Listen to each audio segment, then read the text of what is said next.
And the request that this old man gave to Zeke's group was that he wanted them to help deal with a group of orc monsters. That's right, the orcs live on that mountain, can you get rid of them? If they are not dealt with thoroughly, those orcs may harm people passing through the mountain. Next, according to the request of this old man, Zeke's group also began to search for the green-skinned monsters, and it didn't take long for them to find the first trace, which was a giant footprint imprinted on the ground. At this time, everyone quickly focused on the footprint and began to examine it. Look, Naum, an orc must have passed by here, Snock said worriedly. And next to him, Han glanced at Zeke and asked, could there be a whole orc pack nearby? I don't know, we still need to find more of their footprints, Zeke calmly replied. At this time, Snock raised an issue, can you track them with just this footprint? Zeke shook his head and said, I'm not very good at tracking, then how are you going to find them? Han said curiously. And before their expectant gazes, Zeke gave an unexpected answer. Then just go, look, listen, and feel, come with me. On the opposite side, Han and Snock sighed like deflated balloons when they heard that, so basically,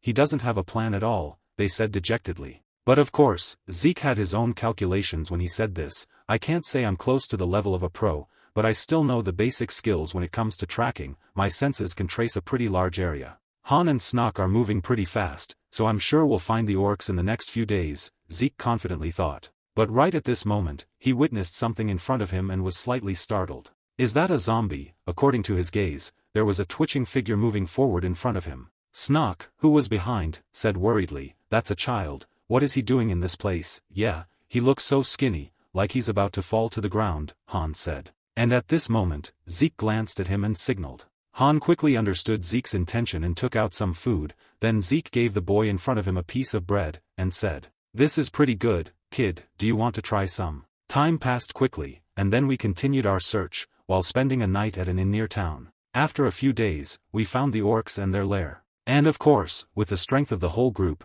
defeating these monsters was extremely easy. The old man made an offer to the group after seeing a mountain of orc corpses piled up, and hurriedly said, are you sure you don't want to take the money? It's okay, it wasn't that difficult, Zeke waved his hand and said. And to thank the group, the townspeople hailed us as saviors and cooked us a feast. And the boy we met on the mountain was now lurking outside the dining hall. Of course, this could not be hidden from Zeke's eyes, so he went outside and met the boy, Zoe.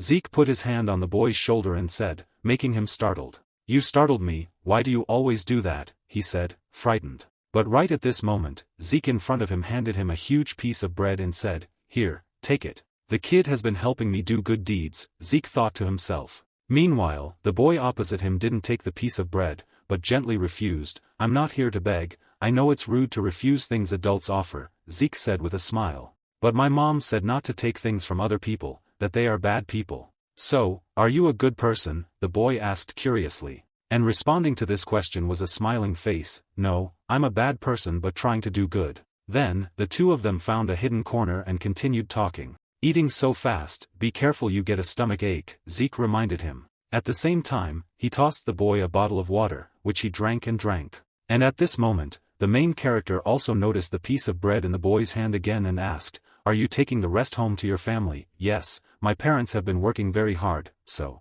He said, taking out a towel and carefully wrapping the bread. Seeing this, he praised, you're very kind. But they didn't say anything about you accepting food from me. No, they didn't say anything. Everyone in this town knows you're a good person. I heard you took care of all the orcs on the mountain too. Beside him, Zeke got goosebumps when he heard that. A good person, huh, he muttered. Then Zeke remembered something and turned to remind the boy beside him, oh, by the way, next time just go straight into the inn, okay, don't stand around outside like a thief. Hearing that, the boy bowed his head sadly and said, if I go to places like that, I'll get scolded. I already told them about you, so it will be okay. Why are you so nice to me? Everyone hates me, why are you being so nice to me? Ah. As he spoke, he began to think, maybe it's because of what Timmy told me. That was the first time someone reached out to help us without expecting anything in return. It was quite amazing. Thinking of this, Zeke calmly said, because I'm a little better than those people, I guess. The boy next to him felt confused after hearing this, but you said you're a bad person trying to do good. Then let's just say I'm a bad person trying to do good better than a good person, Zeke defended, and this also left the boy next to him speechless. But then he burst out laughing, that doesn't make any sense. Seeing this, Zeke patted the boy's head and said with a smile, there are always very strange people in this world, you know what I mean, kid. I hope there are more people like you in this world. If so, this world would be an amazing place.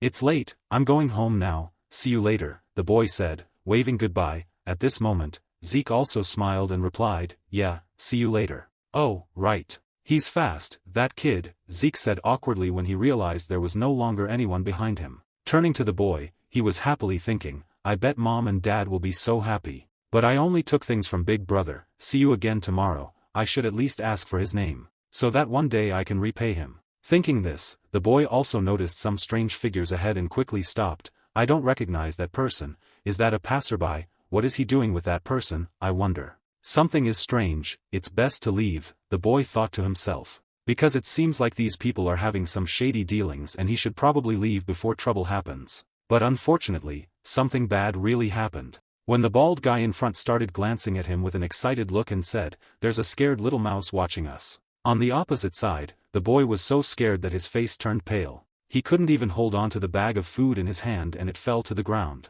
Back on the other side, the benefactor was remembering the boy from earlier, maybe next time I should give that kid something other than bread. Now that I think about it, I don't even know the kid's name, we're pretty close now, aren't we? Well, I can ask that kid tomorrow, Zeke said to himself. And the kid he was thinking about was now crying and running away from the bald guy. Time passed quickly until the next morning. Zeke's group had just taken down another group of orcs, and it seemed like this was the last group, so Han cheerfully turned around and said, that's it, right. Snock, who was next to him at the time, also added, we have also examined the place we set off from, but only found these monsters. Turning to the back after hearing this, he also thought a bit, it doesn't seem like they will come anymore. The number of predators must have decreased, perhaps the monsters had to migrate here because of the power imbalance in the surrounding areas. The village will be safe from monsters and wild animals for a while. Thinking this, Zeke happily said, alright, then let's get ready to go. Then, before continuing the journey, they went to say goodbye to the villagers and the mayor.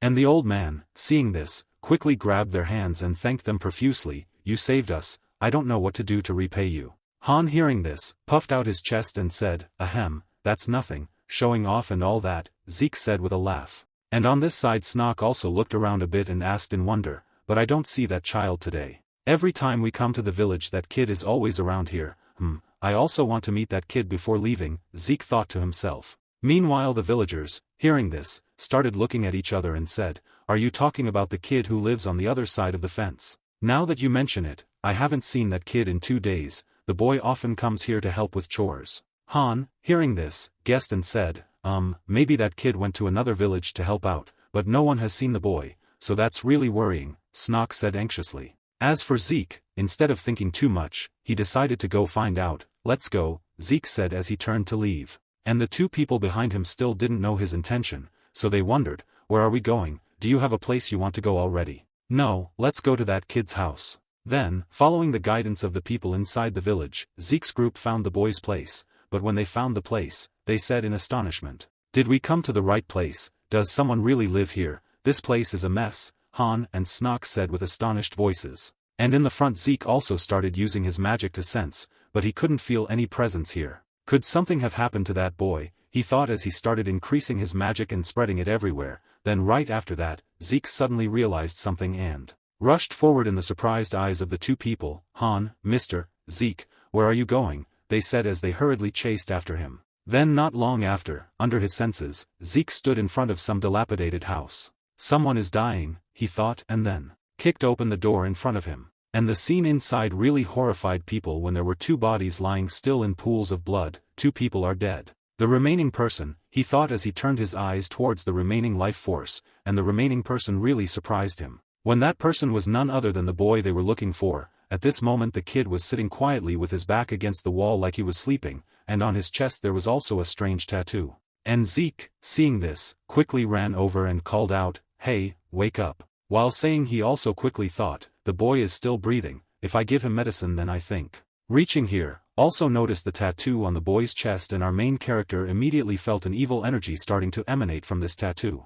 Meanwhile, the kid, after hearing someone else's voice, slowly woke up and said, sir. Yes, it's me, I came to see you because I couldn't find you anywhere. I see, the kid said with a smile. And Zeke on this side also started asking the cause of the event, what happened, who caused this? The kid, hearing this, welled up with tears and said, I don't know, a stranger I had never met before suddenly appeared at night. And he murdered my father and even my mother. He said he would let my mother and father live if I didn't scream. I was in great pain but I tried to endure it. So he said he wouldn't kill the boy's parents if the boy didn't scream while being tortured, but in the end, he still killed them both. He enjoyed this tragedy. The more Zeke thought about it, the colder his eyes became. Meanwhile, the boy really couldn't hold back his tears anymore. His body started to tremble with each sob. After killing my parents, he killed other people too. That person said it was all my fault, the boy said, tears streaming down his face. And faced with this situation, Zeke simply stroked the boy's head and comforted him. Don't worry.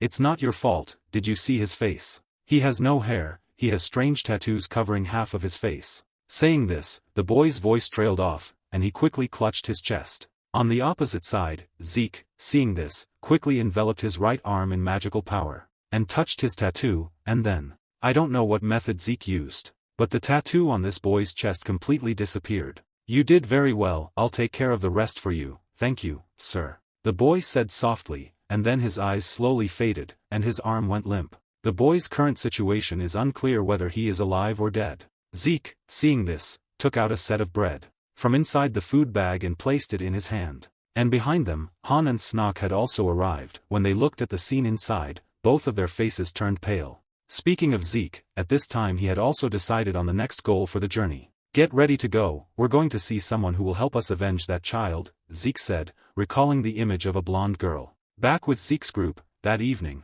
before their eyes was a raging fire. And the people lying inside were the entire unfortunate family. Rest in peace, Snock said sadly. Meanwhile, Han turned to glance at his master and thought, I didn't expect him to hold a memorial service for a kid he's only met a few times. Even avenging that kid, I don't think he's doing it just for justice. He says he wants to do good things, but Lord Zeke isn't the kind of person motivated by something like that. However, that kindness became meaningless after the death of that kid. The person he cherished was tortured to death. I think those two things have hurt his ego. Just like that, time quickly passed until the next morning. At this time, Zeke personally collected all that remained of them into a jar and carefully closed the lid. After doing this, he also turned to Han and Snock and said, let's get going. Scene changed to a tree inside the Carwoodman church. After finishing her prayers inside, the Saintess Lavella calmly stepped outside and was surprised to find the old man, Wige, in front. Wige, seeing her appear, spoke up and asked, how was your prayer session? Pretty good, what's going on? She asked, and the old man replied with a smile, a friend has come to see you. Who is it? She asked curiously. Back with Zeke's group, they were now inside a small dome built in the middle of a garden. Looking at this architectural style, Han had to exclaim in surprise in his heart, the Carwoodmen are much grander than I imagined. Lord Zeke really has good connections. However, before they could think much, a voice rang out from behind, you really came to see us. Hearing the familiar voice, Zeke stood up and greeted, it's been a while, hasn't it? How have you been? Lavella spoke up. Meanwhile, the old man Wige ran over and shook his hand, saying, I'm so glad to see you're still doing well. Ah, yes, Zeke replied awkwardly, a killing machine is smiling, I'll never get used to this sight. He thought in his heart. Speaking of the Saintess Lavella, at this time she also noticed Han and nodded, saying, it's been a while, hasn't it, Han? But who's this? She wondered, looking at Snock beside him. Han quickly introduced, his name is Snock, and the mole accompanying him is named Naum. It's a pleasure to meet you. Snock and Naum bowed. Ignoring them, Zeke turned to Lavella and said, I've heard the news. I heard about it not long before you were given the name Primel, the name reserved only for saintesses. What? Lavella exclaimed, her face flushing red with embarrassment. And the old man Wige beside him burst out laughing as if he found something extremely interesting. So you already knew. Actually, she only needs to complete one more achievement to receive that title. She's ready. On this side, Zeke wasn't too surprised by that, so he nodded and said, basically, she's almost achieved it. Since this is the final achievement for her to be recognized as a saintess, then let's choose something truly grandiose. Grandiose? She asked again. And Zeke nodded and said, that's right, for example, purging the branch of the Valor-worshipping religion in the north. Then he began to recount the events he had experienced to both of them, and after listening, the saintess's face turned pale. As for Wige, he could no longer restrain his murderous aura, so the ones who killed the boy I was taking care of were those bastards. Returning to Zeke, he took out a piece of paper and placed it on the table, then continued, that's right, this is the symbol engraved on the boy's chest, I'm sure you'll recognize it. This is one of the Valor bastards' tricks, dark magic that makes a person unable to die. Dark magic can't kill a person? Han asked, puzzled. And Zeke explained further, it's a type of spell that transfers dark energy into a person's life force to keep them alive even when they sustain fatal wounds. It's often used when they torture someone. I've heard that they use it to play with people, Zeke said coldly.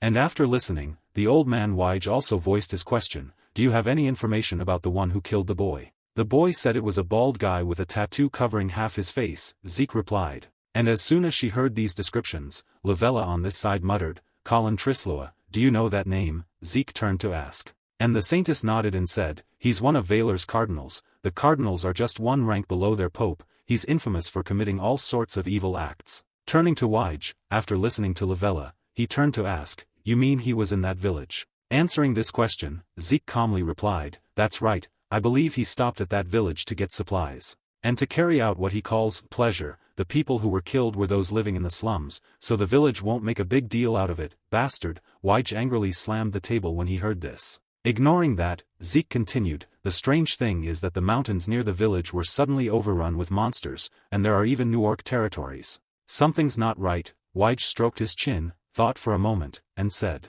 all right, Zeke, if the enemy is Valor, I and the Carwoodman Guild will fight to the end. But we don't have any information about the location of their bases, he said awkwardly, but Zeke on this side had already prepared everything. I know the location of the northern branch of the cult and other places too. On this side, the old man Wige had just heard this and excitedly stood up, really, I'm sure Karna's grace led you here to us. Unlike Wige's cheerfulness, Lavella began to look at Zeke with curious eyes, but how do you know them? It's very difficult to get any information about those Valor guys, it's just a coincidence. From before my regression, Zeke thought to himself. You must know a lot of things, right? Just like the magic seal incident, she said with a smile, causing Zeke to just look to the side and give a forced laugh, haha. That magic seal is something she created before I regressed, Zeke thought to himself. Ignoring this issue, then, to be sure, Wige also spoke up and asked, could you lead us to the northern branch first? I want to start by checking that place first. Okay, Zeke replied. And according to Wige's speculation, if that place is indeed the location,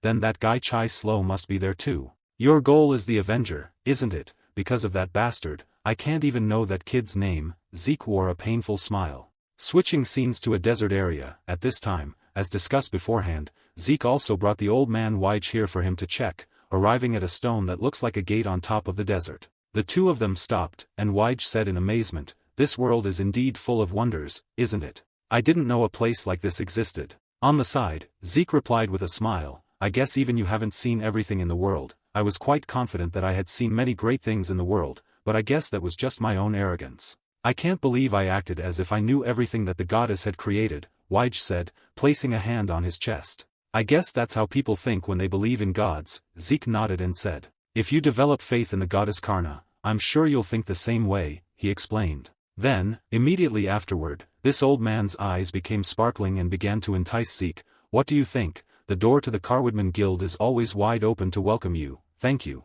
but I decline, Zeke bluntly replied. Ignoring this matter, then they observed the desolate scene around them and said, is the northern branch of the Valor cult really in a place like this? It's not that I'm doubting you, but the god that the Valor cult worships is the water god, so I heard that their temple needs to be near water. While this place, he said, looking towards the towering sand dunes in the distance. And without him saying much, Zeke understood, I understand, this place looks extremely arid, but that's because people haven't been able to find them here yet. That makes sense, but, the old man stammered. But without waiting for him to finish his sentence, Zeke quickly spurred his horse forward. We just need to go a little further, he said with a smile. Just like that, the two of them traveled until they reached a rocky gorge. Here, the two of them tied their horses to one side, and began to move deeper inside. And before long, Zeke led Wige to the front of a large pit and said, this is the entrance. On this side, Wige, although a little surprised, quickly followed Zeke down below, and after going deep into the cave under the ground.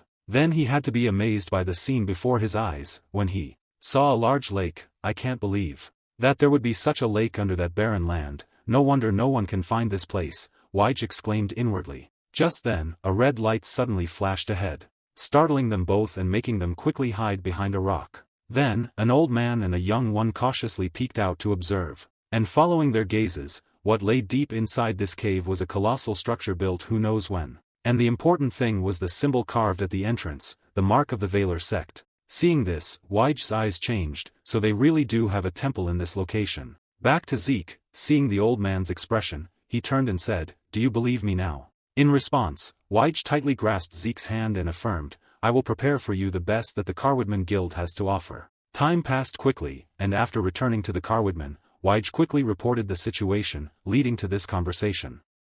It's an honor to meet you. The owner of this voice is the Pope of Carwoodman, over there." Before, Zeke heard that, then nodded and smiled.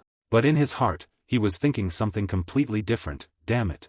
I didn't think I'd see the one who created the living dead back when I was still the Demon King like this. He can heal the holy knights from afar, and no matter how much they're attacked, the knights won't die because of him. Back then, seriously speaking, I almost bit the dust. I didn't think I'd actually get to meet him. The Pope of the Carwoodman is known to be a very difficult person to meet in person. Unaware of these thoughts of Zeke, the Pope at this moment placed a hand on his chest and greeted, "Zeke, thank you very much for telling us the location of the heretics. I'm only cooperating because there's something I want," Zeke said calmly. "I heard you want revenge. Are you planning to participate in this battle as well?" he asked. And Zeke nodded in affirmation, "Of course, but I intend to infiltrate the temple while your forces are attacking them." "Are you planning to kill the one who murdered that boy?" he asked further. And at this moment, Zeke gave a truly Demon King-like smile. I don't intend to let him get away that easily." Looking at his expression, the old Pope felt a slight headache. How terrifying. How did you make this old man's heart skip a beat? "I let my emotions get the better of me. I'm truly sorry," Zeke said hastily, but the old man didn't pay much attention to this. "It's okay, I understand. Trisloa is an extremely cruel person. But he is also very strong. He is said to be as strong as a high-ranking priest in Carwoodman." "Are you sure you'll be okay?" he said in a very serious tone, and Zeke used a similar gaze to affirm, "I won't get in anyone's way." "So you're not going to change your mind, so be it," he nodded in agreement, and turned to everyone. "This plan will be carried out in secret. We can't let them realize what we're doing and run away." Hearing this, Wige, who had been silent until now, spoke up and suggested, "I think it would be best for these three to stay in the temple to prevent any unexpected events." "That would be great," the Pope said with a smile. Meanwhile, Zeke on this side remembered something and spoke up, "Your Holiness, I have a sphere. I don't know if I can have it. What do you need?" "I want to receive the title of Honorary Holy Knight," Zeke stated his purpose. The Pope on this side, after hearing this, didn't rush to agree but turned and asked, "May I ask why?" "I don't have any particular reason, I just think that it would make that bastard Trisloa even more pissed off if I had that title," Zeke said, showing a villainous face. And then after the three of them left, the Pope sighed and said, "He really is a person with a special personality, isn't he? He seems a bit strange but is very skillful," Wige said with a smile. Even the Saintess Lavella affirmed, "That's right, he won't embarrass us even with the title of Honorary Holy Knight." All right, I'll allow it, it's done," he said with a smile. And suddenly remembered something and exclaimed, "That's right. There's someone as strong and good as Zeke among the Honorary Holy Knights. Why not let him participate in the battle as well?" "Who is it?" Wige asked curiously. "His name is, right, Gren Zennard." Hearing this name, the Saintess Lavella's face suddenly became a little flustered and she asked back, "Do you mean Sir Zennard?" "Yes, is something the matter?" the Pope asked back, causing her to remember Zennard's actions before, but she quickly shook her head and said, "No, it's nothing, but every time he looks at me, he asks me, if anything happens, just tell him, even though I always answer that there's nothing. It seems like he's interested in you." The old Wige burst out laughing. "As a follower of the god Karna, I will never date or marry anyone, you know that," she quickly explained. Ignoring this matter, then he also turned to the Pope. "Sir Zennard won't be able to participate, he's away on business elsewhere, so it's very difficult to contact him." "I understand," the Pope nodded. Then, Wige turned to look at Lavella and witnessing her slightly worried expression, he spoke up. "If you're not comfortable, I'll tell them to stay behind." "Okay, no, it's okay," she shook her head in refusal, causing the old man to realize something and ask, "Or is there something that's bothering you?" Responding to this question, Lavella's face fell slightly and she said, "I don't think he would do that just because he's interested in me." "I don't know either, it feels like he has other intentions." "Other intentions?" Wige asked again. "Yeah, it feels like he's looking for something." The holy maiden spoke her thoughts. Time quickly passed. At this time, the Carwoodman Church's punitive army had set off towards this desert area. Meanwhile, the priests of the council were still taking the opportunity to pray for the journey. And after arriving at the large crater leading down to the cave below, Wige signaled everyone to stop and said, "Here it is." Behind him, the holy maiden Lavella also stepped forward, looked into the deep cave below the ground, and muttered, "Finally, it has begun." "That's right, it's finally time to pass judgment on those bastards," Wige said in a serious tone. And at this time, as agreed in advance, Zeke would also split off from the group to go solo. Well, I'll go first. He spoke to announce, so you still haven't changed your mind about wanting to break into the temple? Wige asked again and nodded, saying, that's right, we talked about that before. Beside her, the holy maiden Lavella, although she knew it beforehand, still couldn't hide the worry on her face, but, she stammered, causing Zeke to reassure her, don't worry, even if I get caught, I won't have any valuable information to give up, that's not what I meant. The maiden exclaimed, knowing she was worried about him, I know what you're thinking, I won't get caught, so don't worry. Finishing speaking, he turned to look at Snook and Han. Oh, keep an eye on those two kids too, I've trained them, so at least they can take care of themselves and won't die easily. If they die, it's just because they're too noob, Zeke said with a smile, causing the faces of the two kids to turn purple. After speaking, he jumped straight down below, saying, see you later. Turning back to Lavella, seeing Zeke go down, she turned to look at Wige and asked, are you sure he'll be okay? Responding to this, Wige could only sigh, I think the best thing we can do right now is trust him. Then it's our turn now, right, he said sternly. Switching scenes to inside the Valor Temple, they quickly discovered that their base was under attack and immediately panicked. Emergency, emergency, the Carwoodmen are on the other side of the lake. Once we get over there, you guys are done for, advance, Wige shouted loudly, and the knights immediately led the people and charged forward. Quickly stop those heretics, someone shouted. At the same time, there was a religious follower who still didn't understand the situation. Seeing the people panicking, he calmly said, what's going on, as soon as he finished speaking. Before he could do anything else, a hand suddenly appeared from behind, covering his mouth, and pulling him into the darkness, and the person who made the move was none other than our main character. Zeke looked at the religious follower who was unconscious below. He thought to himself, there's nothing here either, I was worried that things would be different from my previous life. But nothing has changed. I sneaked across by swimming because I was alone, I'm sure the Carwoodmen will be fine. Just focus on my own business first. Thinking this, he had reached the front of a large room. This must be the prayer room, since this is a temple, they will definitely keep the most important items in the prayer room. Thinking this, Zeke quickly threw open the door in front of him, and discovered that inside, there was hidden an item that looked like a miniature pyramid, with all kinds of runes engraved on it. Seeing it, Zeke's eyes showed a bit of surprise. That's it, so it was created here. This thing is valuable enough to make Trisloa come here first. His priority must be to protect this thing instead of stopping the Carwoodmen. Then I'll sit here and wait for my prayer. After thinking, he unconsciously smiled, as if he had thought of a plan. At the same time, outside, the battle was also taking place extremely fiercely, and of course, with their strength and preparation, the knights from Carwoodmen were able to easily eliminate the Valor religious followers. The damn Carwoodmen are crossing the lake, someone shouted. And at this time, the bald Trisloa also appeared and said worriedly,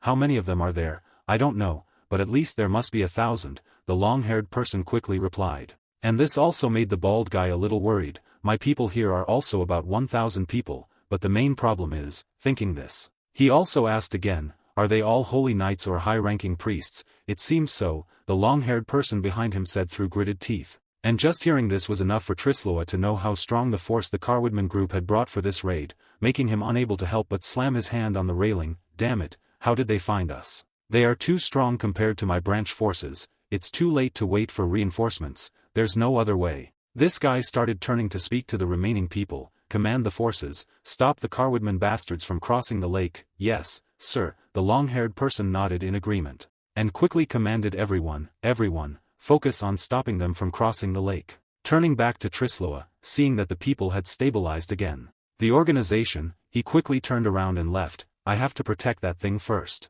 He thought to himself, no need to worry, I just need to protect that thing and pray to receive the blessing of victory. Just like that, he started walking quickly to the prayer room, but when he arrived at this place, his eyes became blank. When inside the prayer room there was a dark figure standing waiting for him from before, along with the bodies of the shrimps and crabs lying scattered on the floor. However, what caught his attention the most was that the item that was supposed to be displayed on the shelf had now vanished into thin air. It wasn't there. He screamed internally and then turned his gaze to Zeke, his face full of anger. Who are you? Are you a dog of those Carwoodmen bastards? Is he the one behind this? The bald man thought to himself, and in front of him, Zeke shook his head and replied, no, I'm just someone with a personal vendetta against you. How dare you? Trisloa exclaimed and began to get into an attack stance. But before the man could make a move, Zeke in front spoke again, Colin Trisloa, the Cardinal of Valor. It's you, isn't it? Zeke said, looking at him with eyes like he was looking at a dead man. It's you, you're the one who murdered that kid, aren't you? Zeke asked, and the question made Trisloa a little dazed, but very quickly his face turned to anger. The kid, did you sneak in here just to say that nonsense? You expect me to remember all the people I've killed? Trisloa spoke, his face full of bulging veins. At the same time, his other hounds had fully gathered behind him. Seeing this, Trisloa ordered, eliminate this guy. Turning to Zeke, he calmly stood up and continued, pathetic, I want to hear your reason. Reason? Trisloa asked, as if he didn't remember, causing Zeke to explain more clearly. Don't you remember murdering the residents of the slums? You even tortured a kid. Hearing this, the bald man finally remembered. A smug smile appeared on his face. Ah, you mean that kid? Yes, I killed him. I wanted the town's food, so I approached him. That's when I came up with the idea to deal with everyone there. The kid's family and neighbors were just collateral damage. If you want to know the reason, it's because of that kid. It's because of him that everyone there died together, since they were killed by me, one of those blessed by Valor. I'm pretty sure they think it's an honor. As he said this, he glared at Zeke and grinned in a very twisted way. Speaking of Zeke, after about 3 seconds of contemplation after hearing the bald man say this, he finally asked, is that the reason you told the kid it was all his fault? Hearing this, Trisloa smiled and admitted, I wanted to teach him what true responsibility is. Responsibility, Zeke muttered. However, this conversation was interrupted when the ground suddenly began to shake violently. We don't have much time. How did those Carwoodman bastards know we were here? Trisloa said through gritted teeth. And Zeke calmly said, it was me, I brought the Carwoodman here to put an end to you. Trisloa, Zeke said, looking straight at him. And as if hearing something extremely funny, the man laughed out of anger. Ha ha ha, that's ridiculous. Who are you to demand to kill me? I liked that kid, and you killed him, Zeke replied coldly, making the Trisloa almost go crazy. You're doing all this just because of that kid, he said angrily, while Zeke calmly said, you said everyone in the slums died because of that kid. We wouldn't have met you if you had stayed here and never left, but now I'm going to put an end to you, Zeke said with a satisfied smile, making the bald man grit his teeth. Trisloa, all this is because of you. On this side, Trisloa was truly like a volcano that could erupt at any moment. You bastard, he roared and began to wave his hand forward, creating a giant pillar of water aimed directly at Zeke. Seeing this attack, Zeke sensed the danger and quickly jumped into the air to dodge. He's really strong, just one hit is enough to kill me, he thought to himself, and conveniently grabbed onto the horn of the skull hanging on the wall, while Trisloa saw that Zeke was safe after his attack and clicked his tongue in annoyance. Next, Zeke looked down at him below and teased, I think you understand, right, because you're the one who taught that kid what responsibility is. Didn't Valor tell you that you have to take responsibility for what you've done? You serve a god like that. Below, Trisloa was so angry that he was shaking. Die, he roared and began to control the giant pillar of water behind him. Aimed straight at Zeke's position, the attack was so strong that the wall behind him shattered into many pieces. Luckily, Zeke used his ultimate climbing skills to jump between the walls, and successfully clung to a nearby window like a gargoyle. Seeing this, the bald man had no choice but to turn and yell at his subordinates, what are you doing? Attack him. Hearing the command, these hounds began to use daggers and throw them directly towards him. However, this was not enough to make things difficult for our protagonist. With this attack, he simply drew his sword from his side and slashed wildly forward, being able to easily slash away all these attacks, leaving Valor's dogs to only watch helplessly below. And after doing this, Zeke calmly sheathed his sword and said, hey, don't get so agitated, what will happen if you destroy this? As he said this, he took out the mini pyramid to show these people, and sure enough, as soon as he witnessed this item, the bald man Choi Slow Watch changed his expression and shouted, how dare you? Ignoring his shout, Zeke on this side continued to laugh and tease, this is the artifact that controls the monsters, it is called the evil spirit of the pyramid, right? Seeing that Zeke was able to say the identity of the item, Trisloa's eyes also changed color and asked, how did you know that? Again, speaking of this item called the evil spirit of the pyramid, it is an artifact that allows the user to control any monster. It requires the negative emotions of innocent souls, indeed a condition that fits its name. Before he regressed, Valor used brutal methods to complete this pyramid, just like how he tortured the boy before. I think he tortured to fulfill part of this thing's request. The monsters that appeared in the village were because Trisloa was there with this thing. The monsters just instinctively followed this artifact. After thinking, Zeke also spoke up and continued, I know more than you think. Are you scared yet? If you do anything, this will be destroyed. Zeke spoke up threateningly. Back to Trisloa's name, it seems that Zeke's threat doesn't have much effect since he can still smile. Haha, the pyramid won't be destroyed like that, but people's bodies can be. I will kill people in the most painful way I know. Saying this, once again, this guy starts using his power to shoot a column of water towards, and the general just swings on the window to dodge. However, Trisloa isn't too worried. How long will you dodge my attack? He says with a laugh.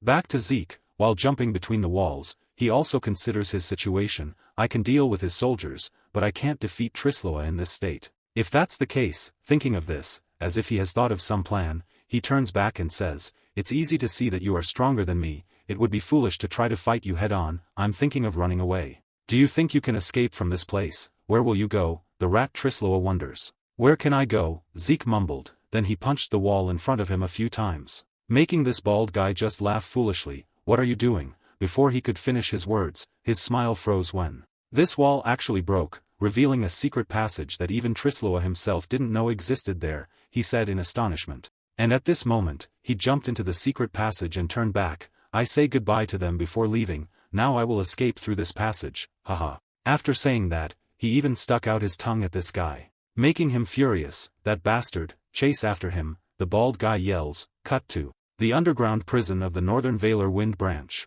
After escaping through the secret passage, Zeke went to this prison with the bunch of keys in his hand. And as soon as they saw him with the bunch of keys, the prisoners inside had their eyes glowing red with excitement. Do you want revenge? Zeke asked. On the outside, the battle between the Carwoodman and Valor sides is still extremely intense. Stop the Carwoodman people, don't let anyone get inside the temple, kill them all, someone shouted. Immediately after that, suddenly the lake's surface began to bubble and shoot up. 2 columns of water, flying straight up into the sky, aiming at Old Man Wige in the back. Seeing this, the Carwoodman priests also didn't give in. Immediately, they clasped their hands and prayed, Karna, please protect your loyal servants. As soon as the words were spoken, a divine light was gathered, forming the symbol of a cross in front of Wige, protecting him from this attack. Then, some knight ran over to report, Sir, the soldiers we sent over there have been wiped out. On this side, Wige listened and clenched the sword in his palm and gritted his teeth. Those dirty bastards,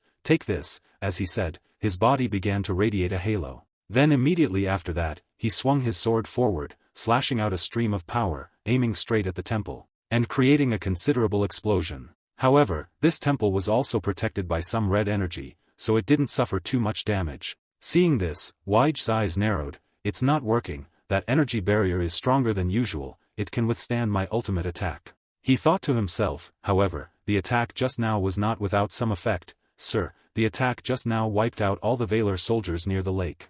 This is our chance. Prepare to cross. We must finish before they send reinforcements. Following this sound, the soldiers quickly carried some logs. And very quickly, they created a bridge across the other side. Then immediately after doing this, the whole group rushed over. Knights, advance bravely, they said excitedly. While on the opposite side from inside the temple, the Valor's rescue force had also poured out. The Carwoodman people are rushing over. Stop them, our reinforcements have arrived. Someone shouted, we can handle it, cross the bridge they built. And fight them. A Valor priest spoke up and started using his water control ability, making the bridge shake violently and the soldiers lost their balance and fell. On this side, the knights also hurriedly stood in front of Lavella. The energy barrier seems to be stronger again. Young Miss Lavella Danger is again referring to the Saintess Lavella. Knowing that the situation is a bit difficult, she must directly take action. Karna, please grant your loyal servant strength, she mumbled in prayer. Meanwhile, Old Man Wige at this time also put his strength into his 2 legs,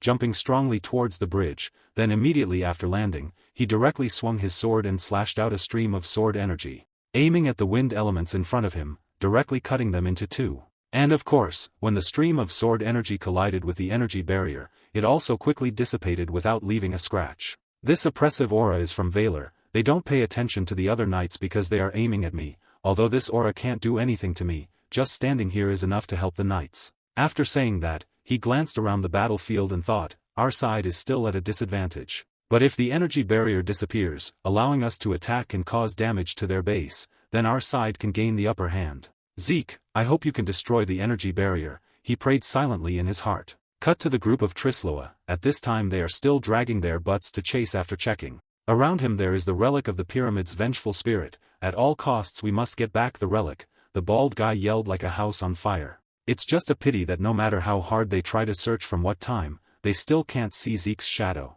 Cardinal Trisloa, we have turned over every corner and can't find him. A soldier ran up to report, making this Trisloa's face wrinkle up like a monkey's but, then he thought, that bastard, how could he know about a secret passage that even we don't know about? This guy thought through gritted teeth. Then this knight also spoke his mind, I think he's just running around in circles to throw us off. In response to this, Trisloa's eyes narrowed, and he kicked the soldier straight in the stomach and yelled, you idiot, he has the vengeful spirit of the pyramid. It's the vengeful spirit of the pyramid, got it. As he spoke, his face was bulging with veins, making the Black Knight tremble like a leaf below and quickly beg for mercy. Apologize, I'll send people to keep searching, he said. He quickly turned and left before this Trisloa could kick him a few more times. Putting that aside, then the bald guy also stroked his face, to calm himself down a bit and analyze, let's think it through carefully again. He said he came here to seek revenge. Min will probably try to support those Carwoodmen when they fight. If you pay attention to his reaction to the relic, it seems he didn't come with the intention of stealing it. Then what does he want to do in the temple? Thinking of this, suddenly the bald guy's eyes widened as he thought of something and said, energy barrier. Cut to a large hall, where there is a statue of the evil god Valor placed in the center of the hall, and around the statue there are countless zealots muttering incantations that no one can understand. While these people are concentrating, Zeke is secretly sneaking inside. However, he was also discovered by two knights. Who are you? They shouted, while Zeke was a little surprised. Why are there even knights here? As soon as the words left his mouth, he immediately felt a dangerous aura appear behind him, and this aura was also emitted by Trisloa. Your end is here, you brat. As he spoke, he unleashed a palm strike forward, sending Zeke flying away. As a result, he suffered a not-so-small injury on his waist. Damn it, Zeke growled. And Trisloa on the opposite side laughed like he had struck gold. Deal with him now, he can't run far, he's seriously injured. Relic, after catching him, find the relic first. Hearing the order, these black knights rushed over like hunting dogs. Seeing that, he immediately turned and ran. However, they didn't know that when they chased after Zeke, the chanting cultists would be left unprotected. Right now, while they were still entranced in prayer, someone had sneaked inside. This story has to be told from the moment Zeke went to the prison below. I will give you guys a chance to take revenge, a chance to retaliate against the bastards who deliberately sacrificed you to the terrible Valor, just like that. These cloaked people are no different from fish on a chopping block in front of these prisoners. Back to the position, because he was injured, he couldn't run anymore. Behind him, Trisloa saw this and calmly stopped. Is that all? He ran quite far, but that's the end of it. He smiled smugly when he saw that he could finally catch Zeke. Or at least that's what he was thinking before the entire temple shook, as if it had been hit by an extremely powerful attack. What's going on? He yelled. Right now, we need to make sure they can't restore the barrier, destroy their base, he shouted, and the Carwoodman priests also moved forward in unison, using their power. O God Karna, please pour down punishment on the heads of the enemies. As they spoke, they began to accumulate streams of power in their palms, and release it forward, causing cracks to appear on the temple gate. Back with Trisloa's group, the sudden movement of the temple also made him unable to understand what was happening. The entire temple was shaking. What's going on next to him? Zeke kindly explained to him, there's nothing to worry about, the barrier protecting the temple just disappeared, so it's under attack, he said with a smile as if he hadn't suffered any damage. And looking at his appearance, Trisloa's face became completely dumbfounded. Yes, I lied to you guys, I need to buy time while the others take down the wall, Zeke said as he started to stretch a bit. Are there other intruders? Trisloa asked. Well, I'm the only one who made it this far. But it's true that we still have people on our side, people you imprisoned just to sacrifice. On the opposite side, hearing Zeke say that, Trisloa's face showed disbelief. No way, the brothers who protected my barrier were murdered by those weak sacrifices. You don't believe me? Then try to catch me again, Zeke said as he started to turn and run away again. And of course this Trisloa guy can't let him off so easily. Where do you think you're going? As he spoke, this prick started to accumulate a stream of magic power on his palm, and shot straight at him. Luckily Zeke dodged in time, so he was fine. But this blow was strong enough to make a large hole appear in the wall. This is getting interesting, Zeke chuckled inwardly. While the Trisloa saw that Zeke had run to the corner, he also ordered the knights behind him to chase him. You damn mouse, how far can you run? After saying that, this guy also, using his magic, shoots out several energy balls that chase after Zeke. But maybe because of this guy's squint, he can't see very well, so Zeke directly kicked the door in front of him and rushed into the room. Sir, he is entering the sacrificial chamber, someone spoke. Only the high-level paladins follow me.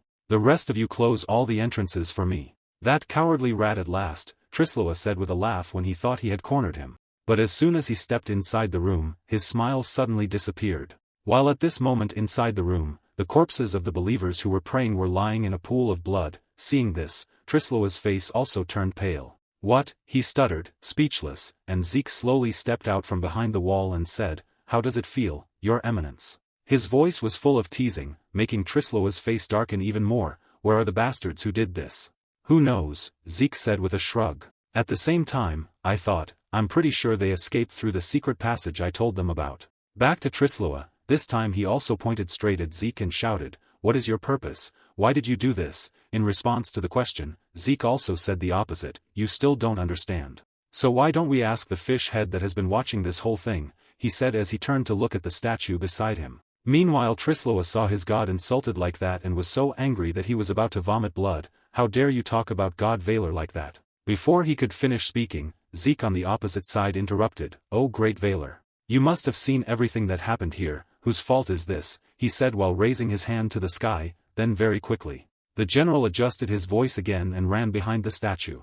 Making the prankster confused. What is he doing? He wondered. Before a sound was heard, all of this was Cardinal Trisloa's fault. He killed an innocent boy in a village, that led to another person's desire for revenge. This was the consequence of that action. After saying that, Zeke also stuck his head out and asked again, "Did you hear that, Trisloa? Is it really all because of that?" He said, "It's all because of you." He darkened his face and thought. At the same time, outside, the sound of the Carwoodman Knights rang out, searching every corner of the temple, finding and dealing with those bastard Valor, killing all of them on this side. Zeke heard the sounds and smiled. "It seems like the killing machine Wige has arrived. Are you okay? And if you dare to attack me, this fish head will explode with me," Zeke threatened.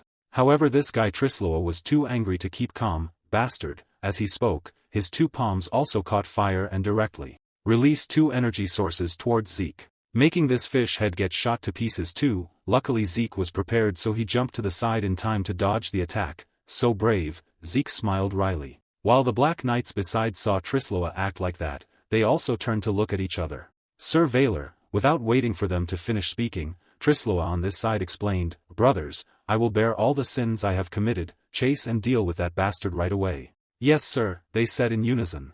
As for Zeke on this side, knowing that he was cornered, he gave up on running and drew his sword to prepare for battle. From now on, it would be a race against time.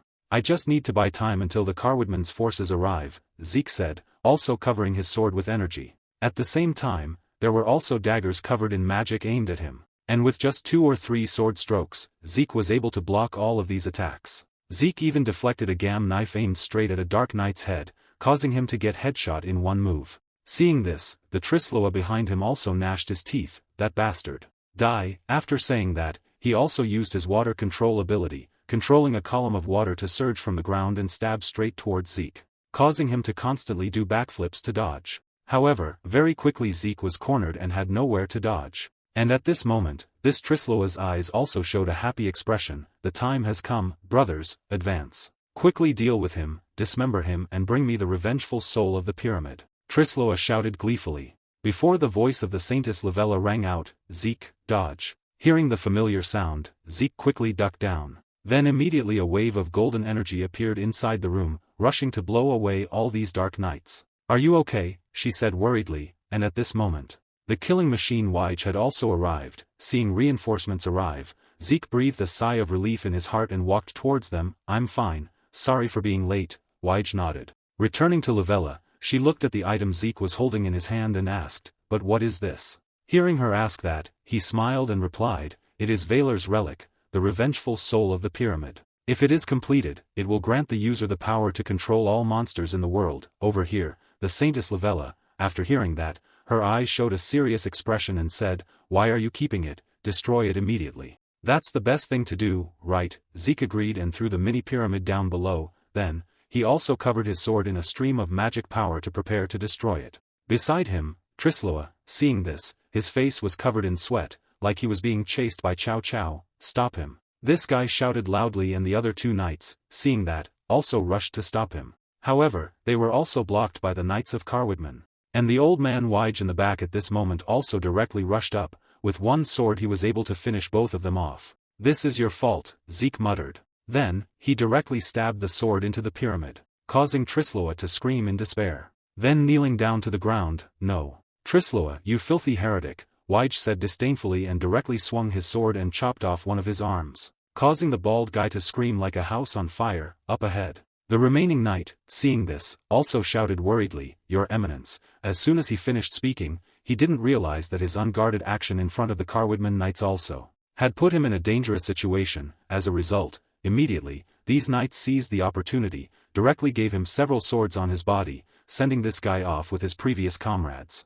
Meanwhile, Wige at this moment also announced his judgment on Trisloa. Colin Trisloa, Valor's cardinal, faced the judgment of the god Karna, just saying that the old man started to swing his sword to finish this guy off. However, before his sword could reach him, suddenly the ground beneath his feet suddenly exploded, causing smoke and dust to fly everywhere. In the back, the Saintess, seeing this, rushed over and asked, "Sir Wige, are you okay?" "I'm fine," he calmly replied. And waiting for the smoke to clear, Trisloa had already evaporated. Trisloa, he escaped. He created a barrier at the last minute. He said regretfully, and Lavella could only sigh, "Oh gosh, if we had all worked together to search the temple then." Saying that, her eyes widened when Zeke also evaporated. "Wait, where did you go?" Lavella said blankly. Returning to Trisloa, he was now outside the cave. Luckily no one knew about this secret passage. "I didn't expect this branch to be taken down so easily. I even lost the revengeful soul of the pyramid. It's all that bastard's fault." Chowas gritted his teeth as he thought of Zeke's face.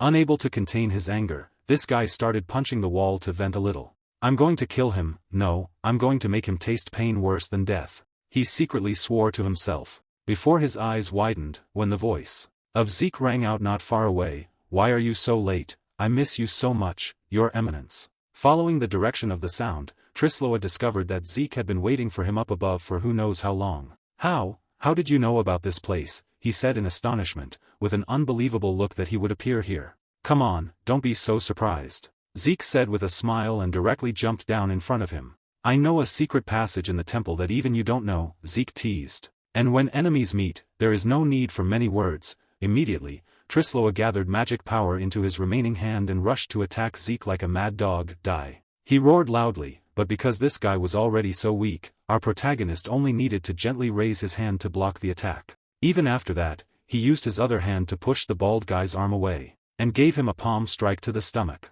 causing him so much pain that he vomited blood in front of him. Zeke, seeing this, immediately pinched his nose and looked at him with disgust. How disgusting. Ignoring these words, Trisloa knew he had no chance of escaping, so he spoke some words of honor. "Even if I die here, I will die as a proud follower of Valor. And I will drag you down to hell with me," he said through gritted teeth. However, Zeke's next words truly shocked him. "I don't intend to kill you, my goal is to make you suffer. You can't feel pain if you're dead. That would be merciful. Instead, I want to play a game where you avoid all the traps I've set up to reach the entrance of the valley before all the sand in this hourglass runs out. Then I'll let you go. What do you think? Simple, right?" Zeke said with a smile, while Trisloa didn't easily trust his words. "You bastard, are you underestimating me and mocking me now?" the bald guy yelled. However, not wanting to waste any more words, he immediately flipped the hourglass and said, "Get ready to start right now." Seeing Zeke so decisive, Trisloa could only grit his teeth, turn around, and run.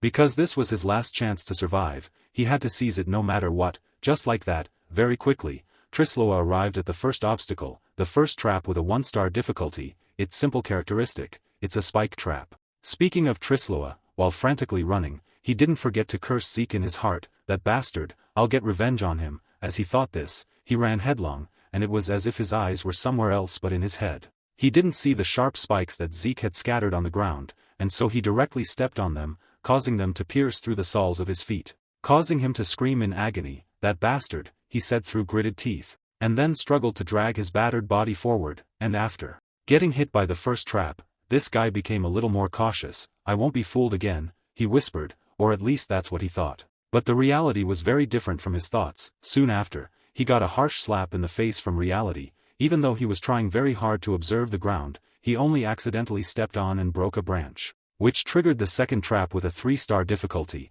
its characteristic being that you can avoid it if you just look where you're going. In short, this falling rock trap hit Trisloa straight in the face, making him hurt so much that tears welled up in his eyes. "This piece of trash," Trisloa said through gritted teeth, and then continued to move forward once again, and after getting hit by 2 traps, this guy was completely terrified. I wonder how much time I have left. This time, I won't be fooled again, he swore to himself, and then turned left and right to observe. But he clearly hadn't stepped on any traps when suddenly a bucket of water was poured directly onto his head, making him irritated.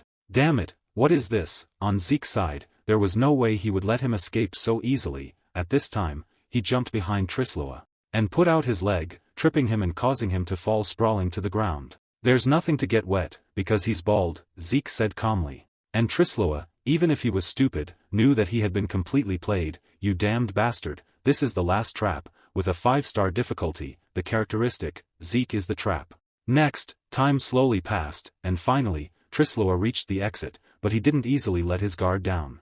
I finally reached the exit, but what about the hourglass? As he spoke, he also turned to look at the hourglass in Zeke's hand, when there was still a tiny bit of sand that hadn't fallen. Seeing this, he grinned, haha, I won. On the opposite side, hearing this, he conveniently threw the hourglass behind him and admitted, you won, so let's get this over with. As he spoke, he quickly rushed forward and stabbed his sword through Trisloa's chest, causing him to immediately fall to his knees on the ground. After finishing, Zeke laughed so hard that he squinted his eyes. Who told you to trust me? I'm a good liar, you know. Saying this, Zeke also raised his foot and kicked Trisloa down to the ground. Then, he took out the badge for the honorary Holy Knight of Carwidman that the old Pope had given him. Now, should we proceed with the atonement for this poor soul who will meet God? I will bless the path you will take, in the name of Karna, the one you hate the most. As he spoke, he pressed the badge close to his face, causing Trisloa to tremble all over. Get it away from me. Not complying with this request, Zeke continued to preach, I hope you will go before the poor boy, his family, and the people in the village. He will have a bright path leading to Karna. Don't be afraid, kid. Karna will protect you under her halo, and the bright path will lead you to her. All the worry and fear under their sins will free you, and your loyalty and faith will accompany you along the path. The more he heard, the more madness appeared in Trisloa's eyes, and he shouted loudly, until he suddenly realized that he was lying in a white space with some shadows of whales and manta rays flying in the sky. Am I dead yet? So, where is this? Trisloa asked himself, when he suddenly noticed a dark shadow appearing not far from where he was lying. And as soon as he saw this being, he burst into a satisfied smile. Valor has come to pick me up, the great Valor has come to take me away. My choice was indeed correct, he chuckled to himself in his heart. But after looking closely at the strange appearance of the creature in front of him were the eyes of the Trisloa. Everyone was stunned. Then the creature's neck also grew longer, making its face move closer to the front as it said, it's all your fault out there. At this point, Trisloa officially kicked the bucket. And after seeing him collapsed on the ground, Zeke turned to look at the jar containing what was left of the little boy's family and said, can you see it? I put a lot of effort into that revenge, so go to a good place, kid. Time quickly passed until the next day. At this point, after wiping out all of Valor's followers, they directly blew up the temple. Looking at the temple blazing in front of him, Zeke had some thoughts in his mind. Together with Carwidman, they had destroyed Valor's northern church. After seeing Trisloa's corpse, Wyge wanted to display it before the Carwidman church. However, after hearing the plan to ensure the corpse wouldn't receive Valor's funeral rites, which was a water burial, he backed down. Just like that, after cleaning everything up, the group set off to return. And while traveling, Han turned to ask, will Zeke be okay going with Carwidman like this? Why not? We're going the same way anyway. They're also very well prepared for camping and eating. Zeke shrugged in response. And then the young man's face became serious. To destroy the northern branch of Valor, I had to rely on the power of Carwidman. I have to find out what's behind it all, Zeke said to himself before a voice suddenly rang out in front, startling him. Welcome, Lord Wyge. At this moment, a group of soldiers appeared in front of them, like reinforcements. Over here, Wyge also recognized who was in front of him and greeted, oh, welcome, Lord Twen. I brought troops to assist you by order of the Holy City, but it seems I'm late. I heard you destroyed the northern church of those Valor scum, Twen said with a smile. While Zeke was still yawning until he saw a familiar figure in front and remembered his past life. Demon King Moore hopes you'll become a good person in the next life. Gren Zennard frowned thoughtfully. Time quickly passed to the evening. At this point, the group stopped to set up camp and rest, and they had a small party. I didn't expect you to take care of those Valor scum. We also have blessings from Carwidman. How wonderful, Uncle Twen said with a smile, and then turned to look at Zennard and Zeke and said, with two trustworthy honorary knights here, what could be luckier? Isn't that right, Lord Wyge? That's right, Wyge replied with a smile. Only Zeke was disheartened. After all, few people could be happy seeing the one who killed them in their past life. I didn't expect us to meet like this, he lamented internally. On the opposite side, Zennard slightly bowed and said, "It's a pleasure to meet you, I am Gren Zennard." Hearing this, Zeke was silent for about 3 seconds before speaking. "My name is Zeke, sorry for being rude, but can I ask you something?" "Of course," Zennard nodded in agreement. "Become a good person in the next life, what do you think about that saying?" Zeke frowned. At the same time, he secretly observed every expression of Zennard in front of him. "Let's see, I'm not sure what you mean. Can I ask why you're asking that question?" he asked in return. However, Zeke didn't answer and just stared at him with a very scrutinizing gaze, causing the guy to get a little nervous. And it wasn't just him, even the others sitting at the feast seemed to sense the somewhat strange atmosphere and all turned to look. And after a while of observation, Zeke burst out laughing, "Haha, it's nothing, it's a line from a hero in a novel, and you reminded me of that hero." Hearing him say that, Uncle Twen then put his arm around Zennard and laughed, "Huh, is that so? It's true that seeing you, Lord Zennard, anyone would think you're a hero." In response to this statement, Zennard could only laugh awkwardly, "You flatter me, there are many more capable honorary knights than me." At this moment, the voice of the Saintess Livella also rang out, "Exactly, Lord Zeke here is the same. Although Lord Zennard's achievements in Carwoodman are irreplaceable, I think Zeke is also a great hero." As she said this, she looked at Zeke, making the general's face puzzled. "Of course, he's not what he seems," she said with a smile and glanced back. "Have you forgotten the trouble of judging others by their appearance? You've forgotten my advice, do you need to remember it?" she complained, and while the two of them were chatting happily, Zennard's face on the side became a bit darker. Then he said, "Excuse me, you too. But as someone who's becoming a saintess, shouldn't young Miss be more careful with her words? After all, young Miss represents Carwoodman," he gently reminded. This startled Livella a bit. "Oh, sorry, don't worry, it's okay. No one forbids the saintess from having fun with her friends." Twen smiled faintly. But old man Wige next to him also turned to agree, "That's right, these changes of young Miss Livella have shown her strength, the opinion surrounding young Miss will only get better." Seeing the two of them say that, this Zennard could only scratch his head. "I made a mistake because of my arrogance, I apologize." No, I can't change like this if I'm alone, it's all thanks to Zeke's guidance. What happened at 40 was the deciding moment," she spoke up to explain. "I also have a reason to change and that's why I can help young Miss Livella," Zeke added, making the Zennard in front a little curious and asked, "Can you tell me what that reason is?" "I'm a bit curious." Hearing him say that, Zeke also stroked his chin thoughtfully and spoke up to answer. "Let's see, in the past someone told me to become a good person and because of that word I did my first good deed." "Who was that person?" Zennard wondered. "A person covered in justice, actually personally. I find it uncomfortable and don't like that style, but if I could meet him again, I want to say this. I have lived according to his advice and surprisingly living like this is not bad. What do you think?" Was that answer satisfactory, Mr. Gren Zennard? Zeke said with a smile.